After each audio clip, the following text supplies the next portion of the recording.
అప్పులు తీసుకొని చెల్లించకుండా పథకం ప్రకారం ఐపీలు దాఖలు చేస్తున్న ఘటనలు జిల్లాతో పాటు వినుకొండపట్నంలోని పెరుగుతున్నాయని ఆరోపణలు వినిపిస్తున్నాయి. అప్పులు ఇచ్చిన బాధితులు లబోదిబోమంటూ అధికారులను ఆశ్రయిస్తున్నారు. ముందే వ్యూహాత్మకంగా ప్రణాళిక వేసుకుని డబ్బులు సేకరించి తర్వాత నష్టాలు వచ్చాయని చెప్పి కోర్టులకు ఆశ్రయిస్తున్నారని ఆరోపణలు వెల్లువెత్తుతున్నాయి.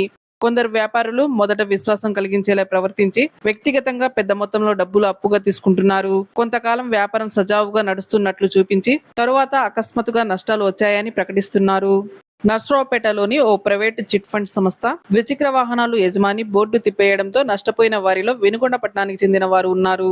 లాయర్ స్ట్రీట్ లో ఏపీ ఆన్లైన్ సర్వీసులు నడుపుతున్న శేఖర్ అనే వ్యక్తి 18 మందికి ₹1 కోటి పైగా ఉన్న అప్పుల గురించి లాయర్ ద్వారా వారికి నోటీసులు పంపించాడు. నోటీసులు అందుకున్న బాధితులు లబోదిబోమంటూ పోలీస్ స్టేషన్ చుట్టూ ప్రదక్షిణలు చేస్తున్నారు. ఇటీవల ఇలాంటి కేసులు పెరుగుతుండటంతో ఫైనాన్స్ సంస్థలు, వ్యక్తిగత అప్పుదారులు మరింత అప్రమత్తంగా ఉండాల్సిన అవసరం ఉందని ఆర్థిక నిపుణులు సూచిస్తున్నారు. మరోవైపు బాధితులు తమకు జరిగిన అన్యాయంపై ప్రభుత్వం సంబంధిత అధికార యంత్రాంగం ప్రత్యేక దృష్టి సారించాలని కోరుతున్నారు. పథకం ప్రకారం ఐపీలు దాఖలు చేసి బాధ్యత నుంచి తప్పించుకునే వారిపై కఠిన చర్యలు తీసుకోవాలని డిమాండ్ చేస్తున్నారు. ఇటువంటి ఘటన పట్ల ఇటు ప్రభుత్వం అటు అధికారులు అవగాహన కల్పించాల్సిన అవసరం ఉందని, ప్రజలు కూడా అప్రమత్తంగా ఉండాలని నిపుణులు సూచిస్తున్నారు.